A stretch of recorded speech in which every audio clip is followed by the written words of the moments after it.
Murder in the cathedral T S. Eliot का verse play या काव्य नाटक है। इसमें 2 दिसंबर से 29 दिसंबर 1170 के मध्य, जब ब्रिटेन के शासक हेनरी सेकंड थे, तब कैंटरबरी के टॉमस बेकेट की हत्या का वर्णन है। उन्होंने अपने धर्म के लिए, अपने सिद्धांतों के लिए एक शहादत दी थी, उनका बलिदान दिया था टॉमस बेकेट ने, और इसी आधार पर टी.एस. इलियट ने इस पोएटिक प्ले का, वर्स प्ले का 1935 में सृजन किया था तथा 1935 में ही इसका मंचन भी किया गया था। इस प्ले में पहला पार्ट है, फिर एक प्रीलूड आता है और फिर सेकंड पार्ट है। प्रीलूड प्रोज में है, यानी गद्य में है, और बाकी कविता में है, और वो भी कविता छंद मुक्त कविता या फ्री वर्स या वर्स लिब्रे है, यानी उसमें किसी छंद का प्रयोग नहीं किया गया है। मर्डर इन द कैथेड्रल का शिल्प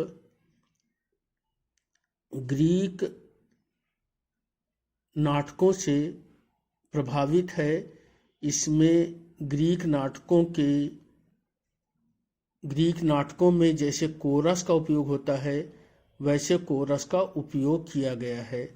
तो आज हम मर्डर इन द कैथेड्रल 1935 से संबंधित तथ्यों का अध्ययन करते हैं। Murder in the cathedral, published 1935, premiered 15 जून 1935 in the charter house of the cathedral. यानी जो मर्डर इन द कैथेड्रल नाटक है, इसका प्रदर्शन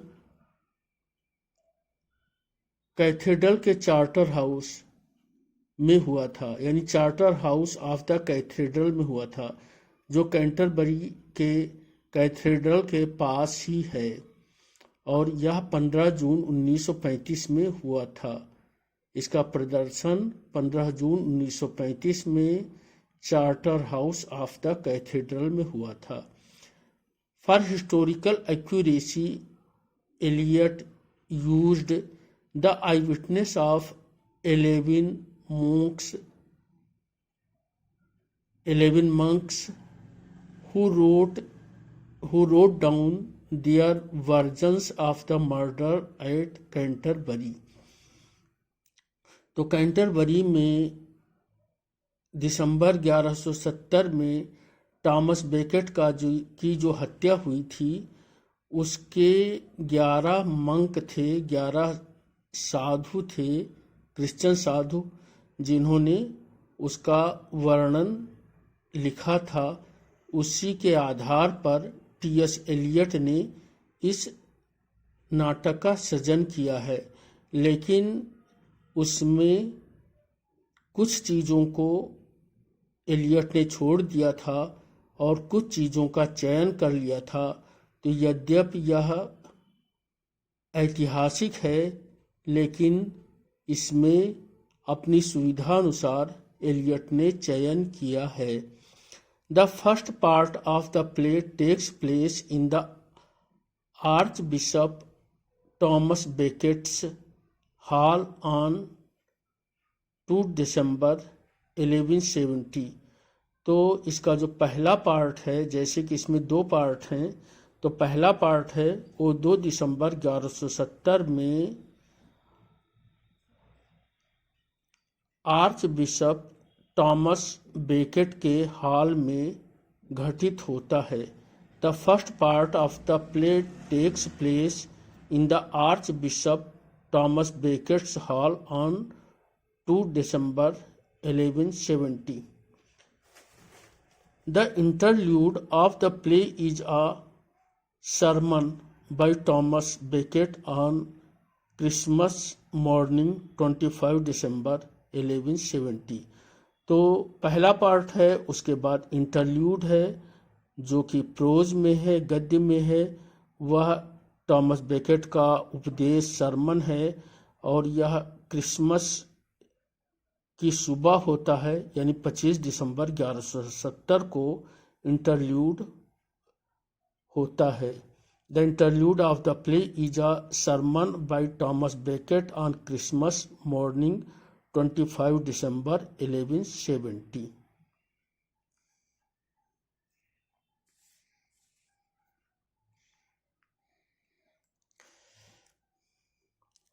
The second part of the play takes place in the cathedral on 29 December 1170।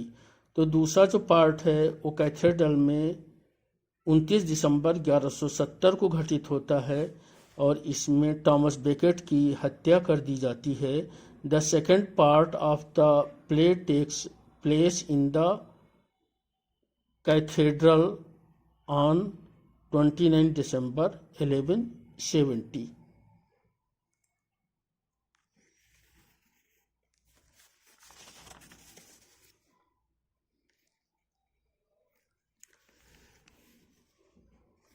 After part first, there is a prose interlude, drew heavily on the writing of Edward Grimm, यानी Thomas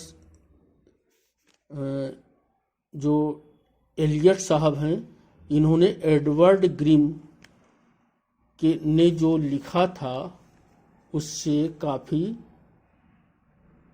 सामग्री ली है इस नाटक को लिखने के लिए। Drew heavily on the writing of Edward Grim. Assassination of Thomas Becket December 29 1170। 29 दिसंबर 1170 को टॉमस बेकेट की हत्या की जाती है। The action occurs between 2 and 29 दिसंबर 1170, यानी इस प्ले में 2 दिसंबर से 29 दिसंबर तक की घटना है। यद्यपि यह प्ले ऑफ सिचुएशन है, यानी स्थितियों का नाटक है। इसमें जो सिचुएशंस हैं या स्थितियां हैं वे अधिक महत्वपूर्ण हैं। Play of situations. Characters: a chorus of women of Canterbury, 3 priests of cathedral, a messenger, herald, archbishop Thomas Becket, 4 tempters, 4 knights, attendants. तो 4 टेम्पटर्स हैं, 4 नाइट्स हैं और 3 प्रीस्ट्स हैं। 3 priests, 4 tempters, 4 knights. Structure: part first plus interlude plus part second.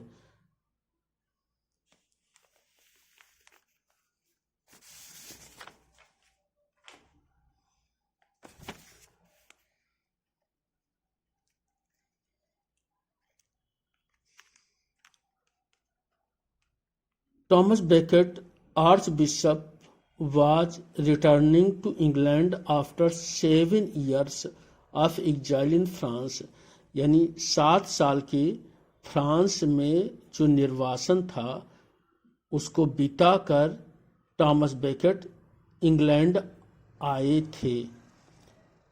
Disagreement with his friend and King of England Henry II led to Becket's exile। Beckett और उस समय के Britain के राजा हेनरी सेकंड में विवाद था और इसलिए वे फ्रांस में 7 साल के निर्वासन के लिए चले गए थे। Thomas Becket enters the stage with the word peace. जब वो स्टेज पर आते हैं, मंच पर आते हैं नाटक में, तो वे सबसे पहला शब्द बोलते हैं पीस, शांति, PEACE। The fourth tempter tempts Becket with his own spiritual pride of achieving martyrdom. तो टॉमस बेकेट का रुझान शहादत या बलिदान या मार्टरडम की ओर होता है। तो चौथा जो टेम्पटर है वो इनको ललचाता है उसी शहादत या मार्टरडम के लिए। 4 knights come in part second. Martyrs part first में आते हैं और 4 जो नाइट्स हैं वो पार्ट सेकेंड में आते हैं। The priest feel that the church is strengthened by Becket's martyrdom. तो बेकेट की हत्या से जो चर्च है उसे ताकत मिली है, ऐसा प्रीस्ट समझते हैं।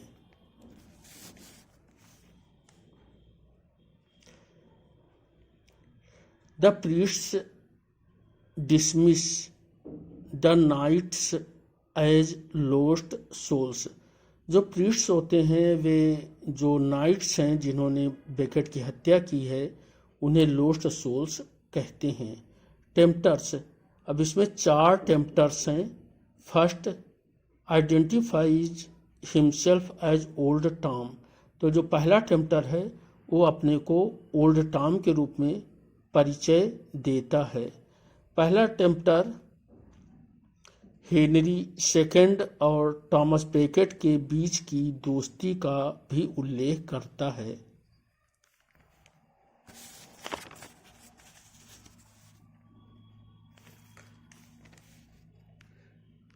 Second tempter identifies himself as a political ally from Thomas days as chancellor। जो सेकेंड टेम्पटर है वो अपनी पहचान टॉमस बेकेट जब चांसलर थे तो इनके एक राजनैतिक दोस्त के रूप में करता है, पॉलिटिकल एली। यह फिर से किंग से दोस्ती करने की बात कहता है। Third tempter, Thomas does not know the third tempter who identifies himself as a simple baron. Thomas third tempter को नहीं जानता है और थर्ड टेम्पटर अपनी पहचान एक सामान्य बैरन के रूप में करता है। वह टॉमस बेकेट को चर्च के साथ जुड़ करके विद्रोह की बात करता है। Fourth, the fourth tempter is unexpected using subtle arguments he tempts Thomas with the possibility of courting martyrdom for the sake of his reputation and glory। जो चौथा टेम्पटर है वो अनएक्सपेक्टेड है, यानी उसकी उम्मीद टॉमस बेकेट ने नहीं की थी। यह टॉमस बेकेट को मार्टरडम या बलिदान के लिए ललचाता है, जो टॉमस के लिए सबसे मुश्किल आकर्षण होता है। कोरस, इसमें ग्रीक नाटकों की भांति कोरस का उपयोग किया गया है। Ordinary women like the audiences onlookers. Chorus में औरतें हैं, कैंटरबरी की सामान्य औरतें हैं जो श्रोता या दर्शकों का प्रतिनिधित्व करती हैं। Greek chorus like commentary on the actions of the play. तो जैसे ग्रीक कोरस में नाटक में टिप्पणियाँ होती हैं, कमेंट्री होती है, वैसे यह भी जो नाटक में एक्शंस हैं उन पर कमेंट्री करता है। Representative of the people of Canterbury. Chorus Canterbury के लोगों का प्रतिनिधित्व करता है। Moral compass for the play. यह नाटक का नैतिक जो है कंपास है वो बनाता है। थैंक यू, धन्यवाद।